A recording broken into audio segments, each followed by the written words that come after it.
Europe Matin.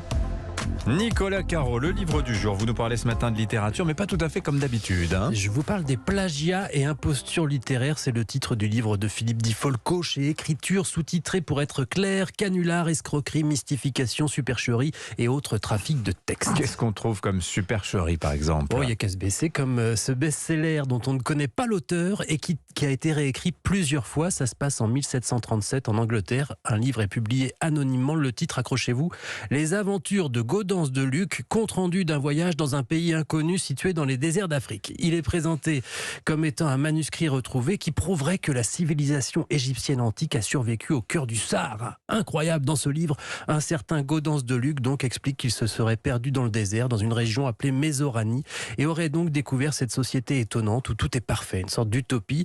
Le livre est ensuite traduit en français par Simon Barrington, un prêtre catholique qui modifie le contenu, mais c'est pas fini. Le livre est récupéré ensuite par un certain Miltz, charlatan notoire, qui le réécrit encore, puis le livre est encore remanié par un autre auteur qui ajoute des soi-disant lettres d'un inquisiteur, et ce sera un succès littéraire, mais on ne sait pas qui l'a écrit. L'Atlantide des sables, mais quelle excellente idée. Je comprends, moi j'adhère tout de suite. Quoi d'autre? Des célèbres aussi, canulars? Des dizaines, évidemment. Il y a la supercherie de Romain Gary, qui utilise un pseudonyme après avoir gagné le Goncourt avec Les Racines du ciel. Il devient Émile Ajar et gagne le Goncourt une deuxième fois avec La vie devant soi. Ça va très loin, hein. Son petit cousin Paul Pavlovitch joue le rôle d'Émile Ajar devant la presse, et la vérité ne sera révélée qu'après la mort de Gary. Il y a du Rimbaud aussi, des faux. On est en 1886 et non, le jeune poète, oh non, mais pas lui, mais une autre nouvelle génération en a marre de la Rimbaud-latrie. Alors il donne à Anatole Baju, un Rimbaud-lâtre, directeur de la revue Le Décadent littéraire, un poème de Rimbaud, mais ce sont eux qui l'ont composé. C'est un faux grossier, un sonnet qui se termine par le concombre inclément de leur vierge abdomen. C'est vrai, c'est joli. Et il est publié. 5 autres suivront 2 ans plus tard, notamment Le Limaçon, Doctrine ou Oméga blasphématoire. Il s'est fait avoir, Anatole Baju, par ses faux, pas ses faux. Ah oui, il s'est fait avoir lui, mais pas eux. Ah oui, parce que les faux, c'est pas toujours évident à identifier. Ben non, même si parfois, franchement, comme dans l'histoire de Vrin-Lucas, fin 19e, un faussaire qui se trouve une proie crédule en la personne d'un scientifique pourtant de très haut niveau, Michel Schall, mathématicien mais amateur d'histoire. Vrin-Lucas lui vend d'abord une correspondance entre Isaac Newton et Blaise Pascal, puis un autographe de Vercingétorix lui-même et la réponse de César.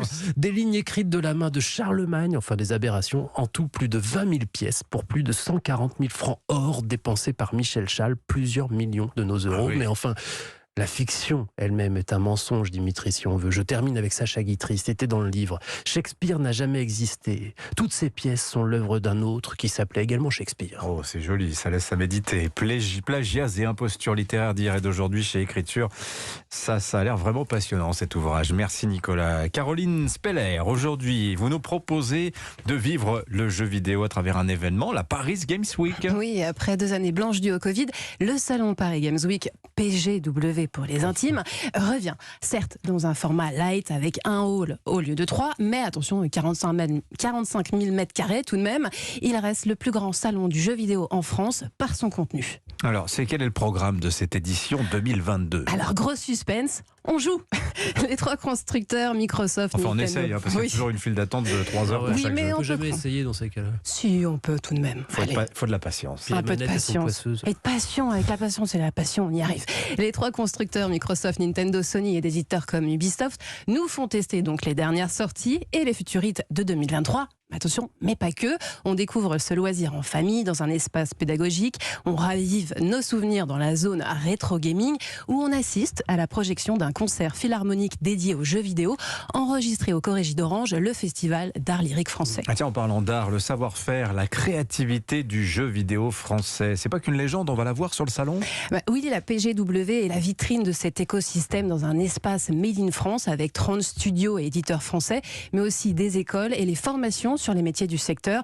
Et s'il fallait encore une preuve que cette industrie compte, 5 ministres feront une apparition, dont Madame Abdul Malak, ministre de la Culture, et Madame Oudéa Castéra, ministre des Sports. Ministre des Sports, il y a des tournois de jeux vidéo, il y a du sport? Ah oui, et ces compétitions sportives où s'affrontent des joueurs seuls ou en équipe dans une ambiance digne des grands matchs de foot, c'est de l'e-sport. La PGW accueille entre autres les demi-finales de la Coupe de France du jeu de stratégie League of Legends.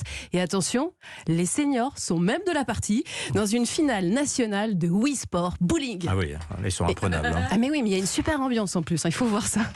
En bref. Senior, c'est 40 ans dans les jeux vidéo.